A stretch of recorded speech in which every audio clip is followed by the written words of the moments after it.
El Ministerio Evangelístico de Julio César González presenta un encuentro con la eterna verdad de la palabra de Dios. Muchas son las vidas y ministerios enriquecidos en América Latina y el mundo con lo sembrado por el ministerio del pastor y evangelista Julio César González.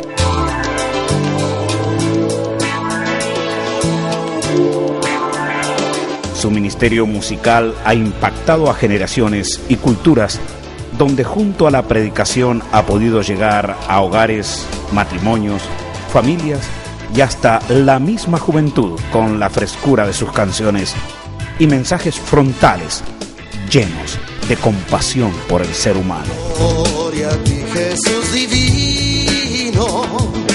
Gloria a ti por... No tenemos la menor duda que este mensaje tocará su corazón, le ayudará a vivir mejor y replantearse a una vida con propósito en lo que Dios hará en usted mientras mira este material.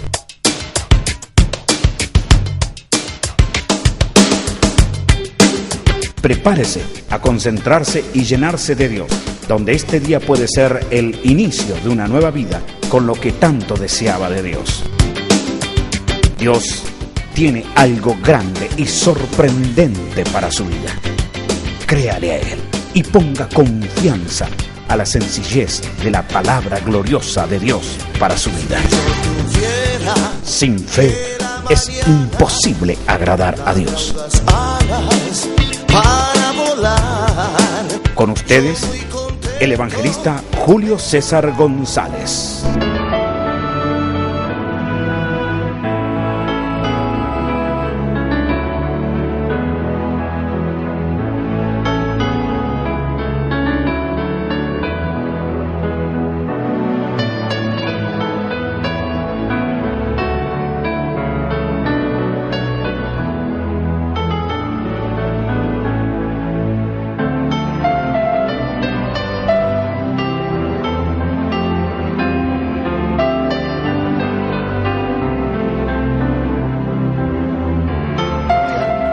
Gloria a Dios.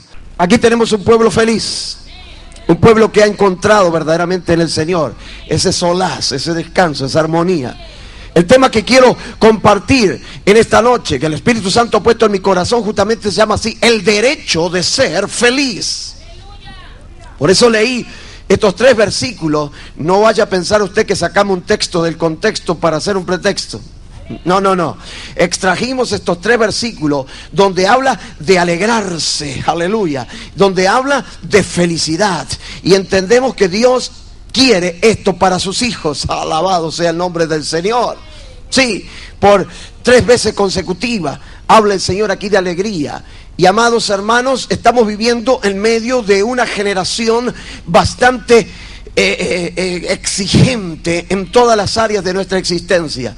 Y quienes tenemos este privilegio de vivir en esta nación de los Estados Unidos de América, de pronto nos sentimos confrontados, porque esto es una realidad, por el consumismo actual, por todo lo que está en el entorno de ser parte de esta sociedad.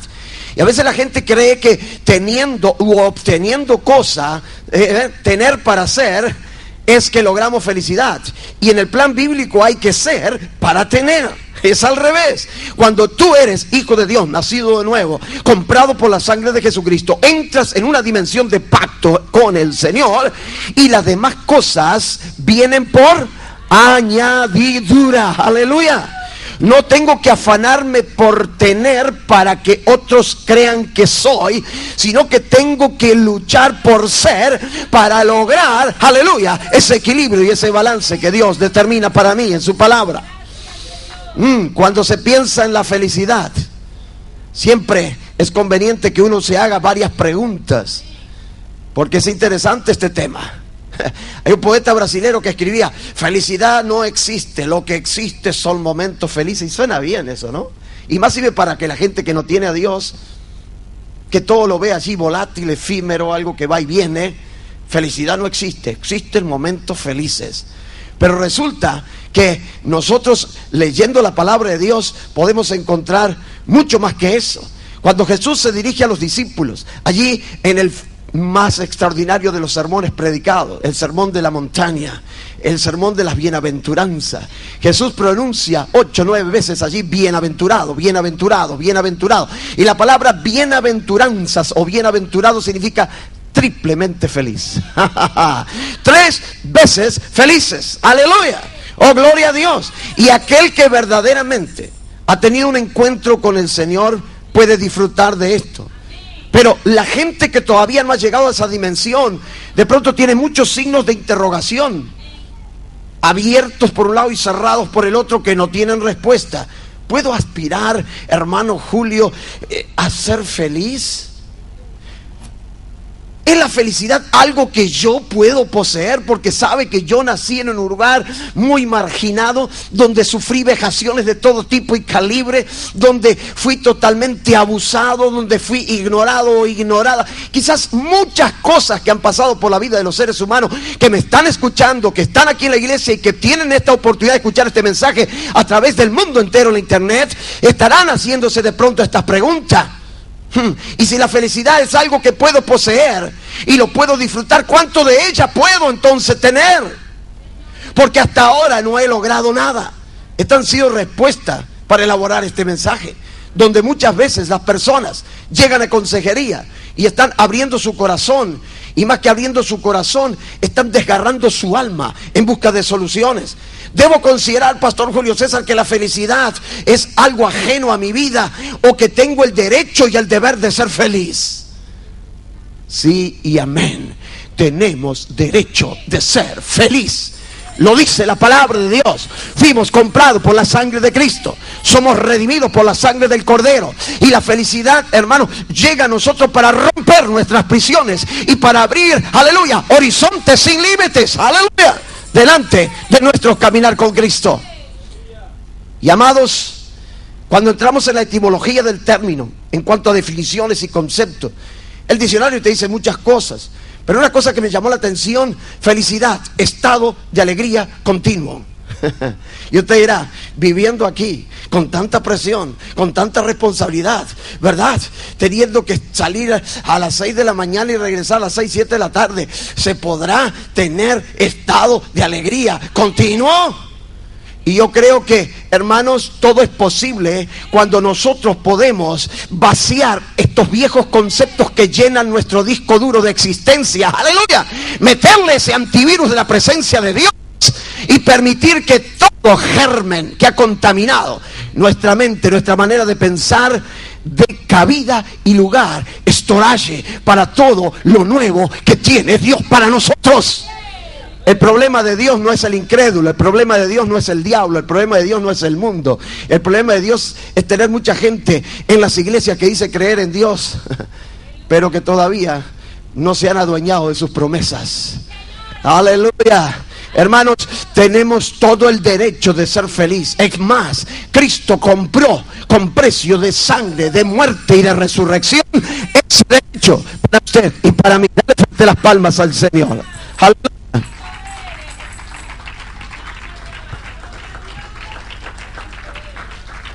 Hay quienes piensan que el ser humano nace para sufrir y que por lo tanto tiene que resignarse al sufrimiento.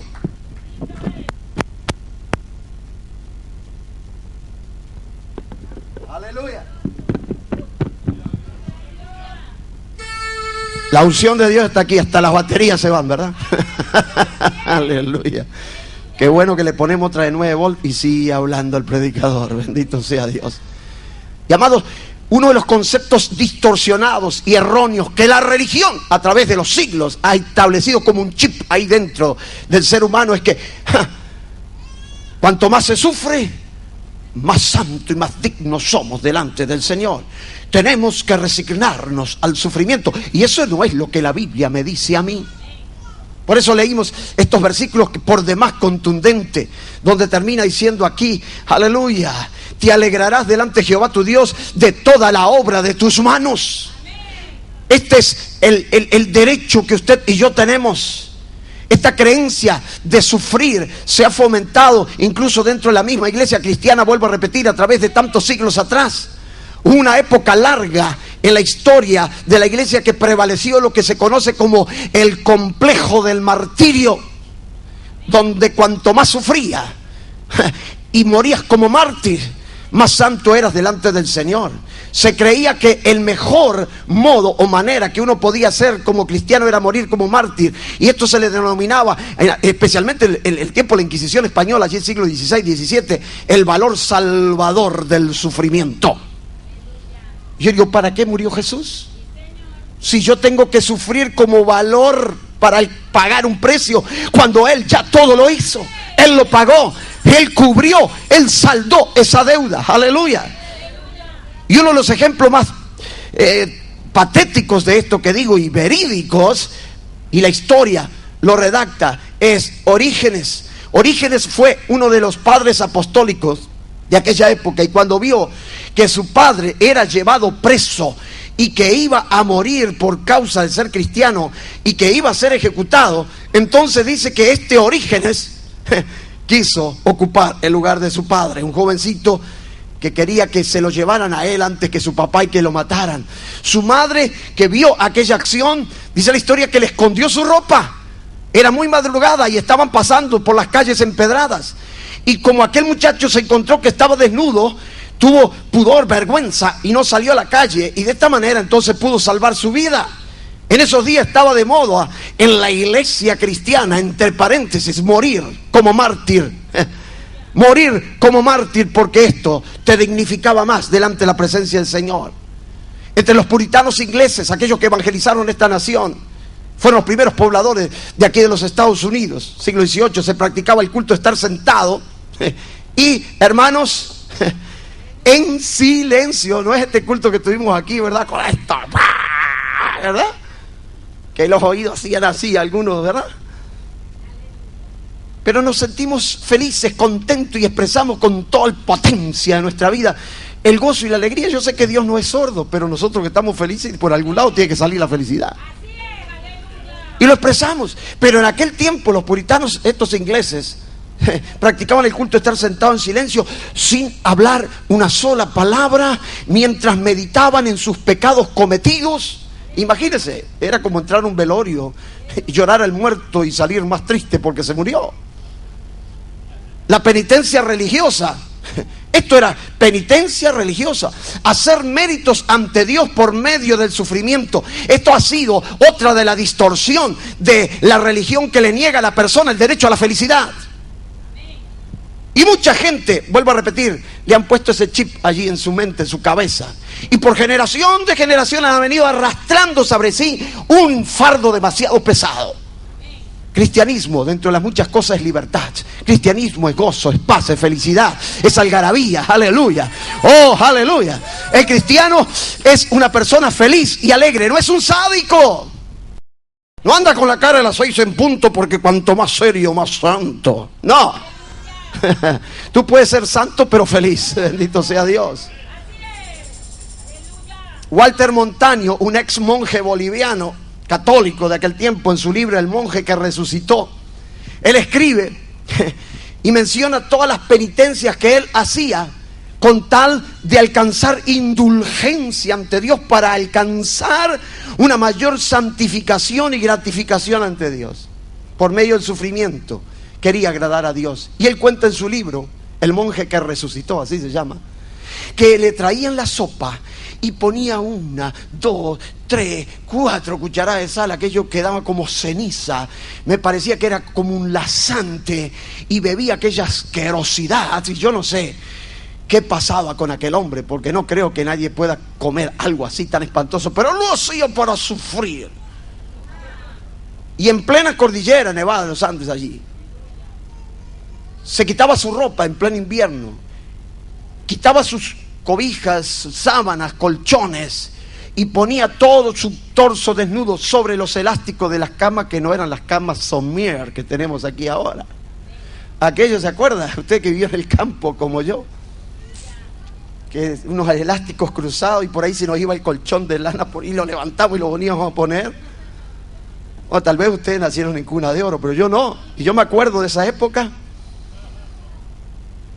Y este hombre, ponía todo su cuerpo allí en unas heladas mañanas de invierno para sajar su cuerpo, para ponerse en penitencia y sacrificarse en las cintas metálicas, habiendo hecho a un lado sus cobijas y su colchón. Y él pensaba que entre más sufría, más santo se hacía, hasta que conoció a Jesús, aleluya, y pudo reconocer que la felicidad no estaba en toda su penitencia, sino que Cristo estaba haciendo la puerta para que él encontrase esa felicidad plena y esa santidad. En cierto país, no voy a decir dónde, para no ofender, porque aquí usted sabe que en los Estados Unidos, en esta iglesia, de repente yo pido que levanten la mano y cuántas nacionalidades sabemos, y de pronto podemos haber 15 o 20 aquí en un puñado de gente. Esto es la bendición de vivir en este país. En cierto país había una congregación donde un excelente predicador no fue bien recibido, porque este hombre acostumbraba de pronto a reírse en el mensaje, era feliz predicando. Y para ellos les parecía que esto era pecado. No era muy serio ese predicador. Lo invitamos una vez, pero no lo vamos a invitar más, porque para ellos la risa era pecado. Y sin embargo la Biblia dice que Él llenará nuestra boca de risa.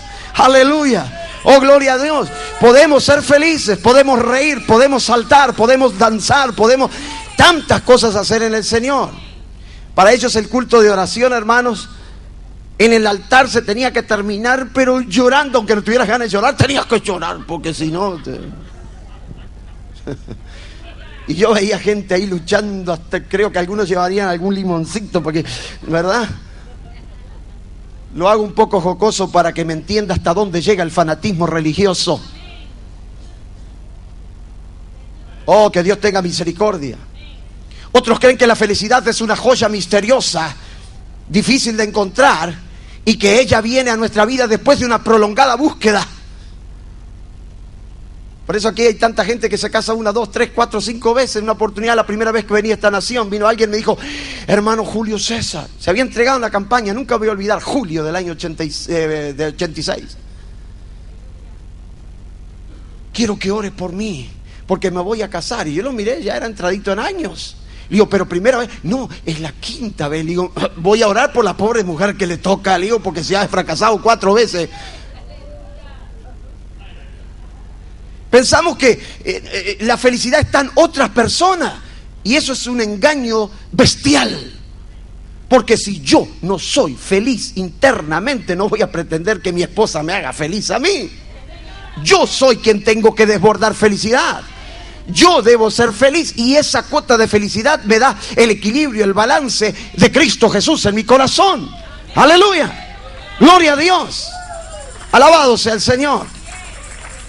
El machismo imperante a veces en nuestras naciones dice: no, tú me tienes que hacer feliz. Y se queja el hombre y se queja la mujer, y están discutiendo constantemente, no se pueden oír. Y entonces la felicidad no es una joya misteriosa. La leyenda de Don Quirido se cuenta que durante la Inquisición española hubo un caballero que, por causa de los desengaños que había tenido en su vida sentimental, amorosa, ¿verdad?, se metió en uno de los conventos más austeros y medievales de allí de España. Yo tuve el privilegio, hemos ido muchas veces a predicar y de conocer estos lugares que, gracias a Dios, hoy son reliquias, ¿no? Pero en aquellos tiempos eran pequeñas cárceles de reclusión. Porque ahí él pensaba, este caballero, que iba a encontrar la felicidad por medio de una intensa búsqueda.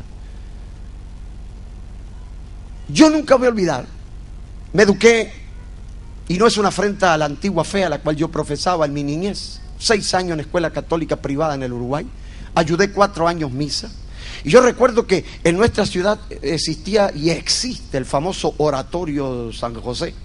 Dicen que ejercicios espirituales. Y nosotros fuimos allí eran pequeñas cárceles, hermanos, donde tú te metías ahí dentro, y a veces a sufrir más de la cuenta, a querer solucionar un problema que estaba dentro tuyo, una conciencia acusadora de pecado. Y déjame decirte que cuando los rayos del sol penetraban a veces por esas pequeñas celdas, descubrían pecados monstruosos, cosas terribles. Porque, hermanos queridos, no necesitamos nosotros recluirnos en una cárcel para encontrar a Dios. Dios está donde se abren sus corazones, donde hay gente que reconoce su posición y puede ceder y venir a las plantas del Señor. Y cuenta la leyenda que un día le apareció un ángel a este caballero allí en el convento. Un día y le preguntó, ¿qué buscas aquí? El ángel al hombre le preguntó, y él respondió, ¿qué buscas aquí? La felicidad al hombre. Y el ángel, dice la historia, la leyenda, que le respondió, y el ángel la vas a hallar si durante 6 meses le respondió, haces todos los días lo que yo te voy a indicar. Y el caballero estaba atento. El ángel me va a dar una... Un día le apareció un ángel a este caballero allí en el convento y le preguntó, ¿qué buscas aquí? El ángel al hombre. Y él respondió, la felicidad. Y el ángel, dice la historia, la leyenda, que le respondió, la vas a hallar si durante 6 meses haces todos los días lo que yo te voy a indicar. Y el caballero estaba atento. El ángel me va a dar una... Y él respondió, la felicidad. Y el ángel, dice la historia, la leyenda, que le respondió, la vas a hallar si durante 6 meses haces todos los días lo que yo te voy a indicar. Y el caballero estaba atento. El ángel me va a dar una receta, no me va a fallar. Luego viene el ángel y toma un espejo y se lo pone enfrente al caballero y le dice, ¿qué es lo que ves? Le preguntó. Y aquel caballero dijo, una cara triste. Respondió aquel hombre, una cara triste. Entonces el ángel le dijo, este espejo es como el mundo que nos rodea, el cual como un boomerang nos está devolviendo la imagen que nosotros comunicamos. ¿Aló? ¿Me está escuchando? Este espejo no solamente es tu cara, es tipo del mundo que te está devolviendo a ti la imagen de lo que tú estás proyectándole a otros seres humanos. ¿Cómo los conducimos? ¿Cómo nos dirigimos? Aquí en la iglesia somos todos lumbreras, ¿verdad que sí? Reflectores de 3.500 watts. Pero a veces allá afuera ni un cerillo que se enciende, ¿verdad? Bueno, aquí no, esto pasa en otro lugar. Acá no, porque todos tienen cara de gente muy buena, ¿verdad? Aleluya. Y el ángel le dijo, mira, dice que todo está triste, que eres un hombre infeliz. Mira a tu alrededor. Y el ángel lo increpa. Mírate, ¿tienes acaso aspecto de una persona feliz y alegre? ¿Amable? No. Bueno, sonríe y el mundo te va a sonreír. Dicen los terapeutas o los médicos, ¿verdad?, que cuando usted y yo sonreímos, hay 19 músculos que trabajan en nuestro rostro. Pero cuando estamos tensos, con la cara de las 6 en punto, ¿verdad?, serios, hay 48 que trabajan. Estás en tensión, pero cuando te distiendes y sonríes, alabas a Dios, bendices a Cristo, aleluya, entonces vas a poner a funcionar, hermanos, 29 músculos menos. Menos arruga implica esto. Aleluya. Y las hermanas están felices y contentas, pero nosotros también. Y esto nos enseña que la felicidad no es, vuelvo a repetir, una joya misteriosa que tengo que andar como el dracma perdido, barriendo y buscándolo por aquí y por allá, cuando esa felicidad está dentro de tu propia existencia. Tienes derecho a ser feliz. La felicidad está allí dentro tuyo. Tampoco depende de las circunstancias, iglesia. Las circunstancias pueden ser favorables o no. Está dentro de nosotros. La vida nos va a sonreír cuando nosotros decidamos sonreír también a la vida, a pesar de las circunstancias, de las adversidades y de los problemas. Cristo nos da a nosotros esa plataforma de despegue y de éxito, aún en medio de las crisis. En una helada mañana de un víspera de Navidad, junto al Támesis, allí en Londres, Inglaterra, un músico callejero dice que tocaba su violín. Volvió para la noche a ver si la sensibilidad de la gente era notoria. Abrían sus ventanas y le podían tirar algunas libras esterlinas, ¿verdad?, para que él pudiera comer y también tener una Navidad feliz junto a a su familia. Sus ropas un poco raídas, ¿verdad? Por la necesidad, testimonio de pobreza. Y ese día todo el mundo estaba festejando alegremente la Nochebuena para la Navidad. Y por eso aquel hombre tenía la esperanza de que esa gente por lo menos se apiadaran y compartieran con él alguna moneda. Pero aquella música que él tocaba parecía que no hacía vibrar ninguna cuerda de simpatía de la gente, porque la ventana estaba encerrada con cerrojos. Pero de pronto dos hombres de aspecto distinguido comenzaron a caminar directo a donde estaba él tocando su violín. Se acercaron y le dijeron: está fría la noche, ¿qué quiere que no haga frío? Estamos en Navidad, le dice el músico callejero. Pero más frío, dice, está el corazón de esa gente aquí arriba, que no abren sus ventanas ni para ayudarme con una moneda para que yo pueda tener una Navidad feliz. Y uno de los distinguidos caballeros le dice: toque de tal manera que llame la atención. Señor, hago lo que puedo. Y a veces nos salimos con eso: estoy haciendo lo máximo. No, nunca hacemos lo máximo. Siempre podemos dar un poquito más. Toque de tal manera que llame la atención. Hago lo que puedo. Usted tiene que hacer mucho más que lo que puede. Y que se acercó el otro y dice: permítame su violín. Le toma el violín y se da cuenta que todas las cuerdas estaban desafinadas. Comienza a afinar el violín y comienza a sacar melodías del alma, maravillosa, extraordinaria. Y de pronto sí, las ventanas comienzan a abrirse y comienzan a caer monedas y billetes, y el otro caballero saca su galera y comienza a llenar aquella galera, y el músico callejero estaba estupefacto con una mirada absorbitante y decía: mira lo que ha hecho esta gente. Y de pronto el ayudante del violinista toma de su galera todo aquel montón de dinero y se lo pone en los bolsillos de aquel saco raído del músico. Dan vuelta a la espalda y le dice: que tengas una feliz Navidad. Y no le quedaba otra cosa que preguntar el músico callejero al ayudante del que tocó el violín: ¿quién es? Y él dijo: es el gran Paganini, uno de los músicos más extraordinarios del renacentismo europeo. Había tomado el mismo violín viejo, desangelado y desafinado, y lo había hecho vibrar. ¡Aleluya! Nuestras vidas en las manos del Maestro también van a vibrar, van a brillar, van a alcanzar el mensaje que nosotros necesitamos. ¡Oh, aleluya! Así pasa muchas veces con nosotros. Queremos un poco de atención o demasiada atención de la gente, que nos sonrían, que por lo menos me den gracias por lo que estoy haciendo. Lo que pasa es que lo que nosotros estamos a veces ofreciéndoles es un producto de vida desafinada. Te doy porque estoy esperando que tú me devuelvas el favor. Te estoy ayudando porque tarde o temprano pienso cosechar de esta siembra. Y para traer la felicidad, hermanos, andamos buscando, necesitamos afinar las cuerdas de nuestra existencia. Porque si no, le vamos a caer desafinado a todo el mundo.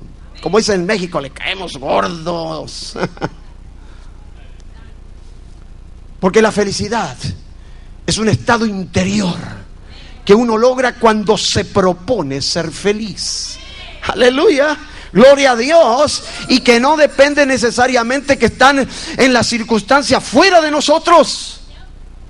Quiero traer un mensaje práctico para que en esta noche nosotros salgamos aquí desbordando de gozo y de alegría, porque la verdadera felicidad es Cristo en nosotros.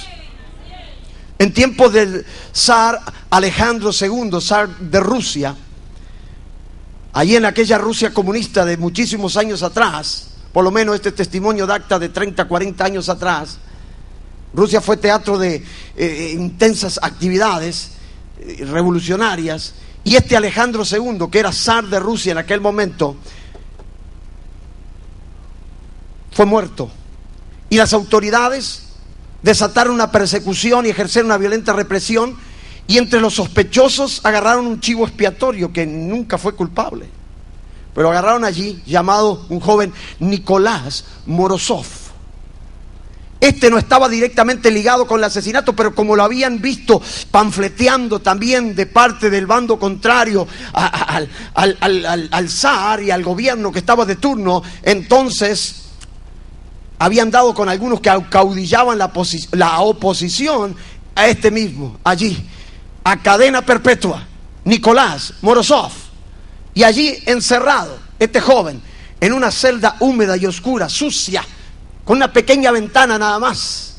Hermanos, el prisionero no podía recibir visita, no podía recibir carta, no podía recibir nada, ni periódicos. Su alimentación era la misma, día tras día, semana por semana, mes por mes. Era un castigo infernal. Y allí estaba aquel muchacho. Nada podía interrumpir aquella monótona y espantosa agonía de ver pasar los días y morirse en una cárcel por un crimen que no cometió. Ahora Morozov pidió libros para poder leer, sabiendo que él había sido poeta y escritor. Le trajeron libros de astronomía y de matemática. Este lo vamos a reventar, ¿verdad? Ah, poeta, toma matemática, toma física, toma astronomía. No vas a entender nada de lo que lees allí si tú eres poeta. Pues aquel muchacho empezó a leer. Y para ser breve, después de pasar 22 años, hermanos, encarcelados, incomunicado, este Nicolás Morozov fue liberado porque descubrieron que él no era responsable. Y gracias a la constante lectura de libros de matemática y astronomía, salió de aquella cárcel para dirigir uno de los observatorios astronómicos de aquella Rusia de aquel momento. Y le preguntaron a él, ni bien salió de la cárcel: ¿cómo dices que lograste ser feliz en una cárcel cuando ni eras responsable por un crimen de que te acusaron y estuviste 22 años allí sumergido? Y Nicolás Morozov dijo: decidí ser feliz. Cuando entré a la cárcel, decidí tener fe en mí mismo. Fíjese, nosotros tenemos fe en Cristo, tenemos ventaja. Este tenía fe en sí mismo. Y dice: no voy a malgastar el tiempo maldiciendo ni entristeciéndome por una situación que no puedo resolver, porque estos ya dictaron cadena perpetua. Voy a tratar de vivir con lo poco y nada que tengo aquí en esta celda. Y dice él: aprendí a disfrutar lo poco que tenía. El cielo lleno de estrellas, un par de palomas que me visitaba diariamente en la ventana, y mis libros de astronomía y de matemática. Dicho en otras palabras, hermanos, amigos, iglesia, gente que escucha en esta noche un mensaje un poco atípico a nuestros tiempos: el derecho de ser feliz. Nicolás Morozov decidió ser feliz aún en las circunstancias más desfavorables de su existencia, y lo logró. Cuanto más nosotros, que tenemos, aleluya, en nuestras vidas a Jesús como Señor, como Salvador, tenemos la palabra del pacto. Oh, gloria a Dios, no estamos solos, estamos en ventaja. Echemos mano a la vida, echemos manos a la fe y a su nombre, aleluya. Yo tengo estadísticas, hermanos, que lo dejan a uno allí con boquiabierto, de mucha gente, o pruebas de que la gente no es feliz. Y cuando leía esto me sorprendía. Yo voy a estar usando algunos datos estadísticos que tienen bastante tiempo, más de 30 años tal vez. Así que allá por los 70, 75, 80 tal vez, en esta gran nación de los Estados Unidos, cada año sucumbían al pozo, hermanos, de la locura 250,000 personas. 250,000 de personas sucumbía allí cada año a la locura. La mitad, decía la estadística, de estos 250,000, o sea 125,000, eran esquizofrénicos, o sea, dementes violentos. 30 millones de personas, estamos hablando de la década de los 70, eran neuróticas. Personas con profundas perturbaciones mentales y emocionales. 30 millones. Estamos hablando solamente de los Estados Unidos de América, década de los 70. En el primer Congreso Latinoamericano de Psicoterapia que se realizó en Buenos Aires, allá por los 60, el representante chileno, el doctor Gansrein, elaboró un informe detallado Y él hablaba de cosas que eran sumamente sorprendentes. Afirmó que en su país, Chile, se había llegado a la conclusión que era una necesidad ineludible impartir enseñanzas de psicoterapia a los estudiantes que estaban estudiando ¿qué? Medicina, para colocarlos en la posición de comprender, decía él, el alma humana. Pero añadió que casi el 50% del estudiantado de medicina tenían altos rasgos neuróticos manifiestos y que era necesario proceder liberación para que pudieran seguir estudiando. ¡Aló! Y estamos hablando de los 60. No existía el flagelo de la drogadicción, del alcoholismo tan imperante como lo tenemos hoy en el mundo entero. Me imagino que esto ha crecido en números alarmantes. Ahora, ¿por qué? Esa es la pregunta que nos hacemos. ¿Por qué hay tanta gente demente y tantos enfermos emocionales? La palabra de Dios dice: en Galat tengo árboles medicinales. ¿Y por qué hay tanta gente enferma en Galat?